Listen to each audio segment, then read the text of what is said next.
गौरव Rupsa room को आसी कहिबे पल्लवीर टिकेट कैंसल हैला। यापर रूपसा कहिबे हाँ। पुणी गौरव कहिबे देखा टिकेट कैंसल हेबार मेसेज देखा। तापर रूपसा मोबाइल रु मेसेज देखई कहिबे निय देख एथर शांति। यापर गौरव कहिबे ठीक अछि तू एबे गोटे काम कर पल्लवी को ए मुहूर्त कॉल कर आउ कह से जेते शीघ्र संभव ए घर को फेरी आसिबे जल्दी।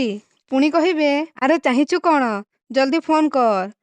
अरे पल्लवी मते बाध्य करी मो ठारू वचन जदि नहीं न थांते ताहेले तते ए काम करिबाकू पड़ी न थांता।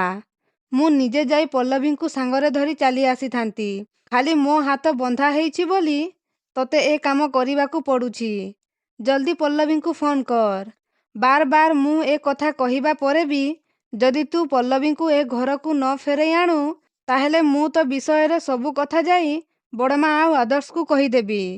तेणिकी आदर्श अवस्था जहा हेब सेथिपाई दायी हेबु केवल तू।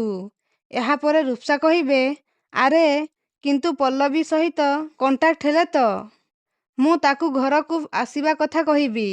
ये देख टिकेट कैंसल हो जाइछि बोली मु मेसेज भी ता पाखकू पठेई देइछि किंतु ता मोबाइल रे ए पर्यंत मेसेज डेलीवर हेइनी कारण मोबाइल से ऑन करिनी। पल्लवी ए पर्यंत ता मोबाइल स्विच ऑफ करी रखिछि कौन सेईटा भी मो दोष।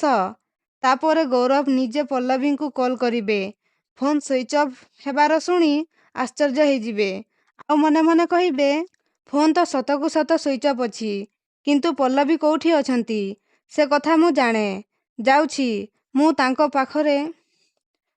पाखरे जाई पहुंचीबी आउ तांकू आदर्श अवस्था विषय सबू कहिबी। तापरे मु सियोर सीए मते मो वचन रु मुक्त करिदेबे आउ मो सांगरे एठिकी निश्चय फेरी आसीबे। हाँ तापरे गौरव सेठारु चली जिबे। तापरे रूपसा पल्लवी को कॉल करिबे। तापरे पल्लवी कॉल उठेई कहिबे हेलो। पुणी रूपसा कहिबे सुन आजी पाई तोर जो फ्लाइट टिकेट हेइतिला सेटा मु कैंसल करी देइछि किंतु तू चिंता करनी आसंता काली पाई मु पुणी टिकेट ऑनलाइन बुक करी दउछि। तू फेरी आस काली फ्लाइट टाइम पर्यंत तू केमिति रहिबु से व्यवस्था मु करी देबी। तापरे कॉल काटी देबे आउ कहिबे मूर्ख गौरव निजकू चालाक भाबी मो सांगरे टक्कर देबाकू आसीछि किंतु से जानिनी पल्लवी ता पुराना सिम फोपाड़ी ताकू मु जो नुआ सिम देइथिली से ता फोन रे नुआ सिम पकेइछि। आदर्श आउ पल्लवी की मु सारा जीवन पाई अलगा करी देली। मते एबे खुशी खबरटा डांट को जणाइबाकू पड़िबो।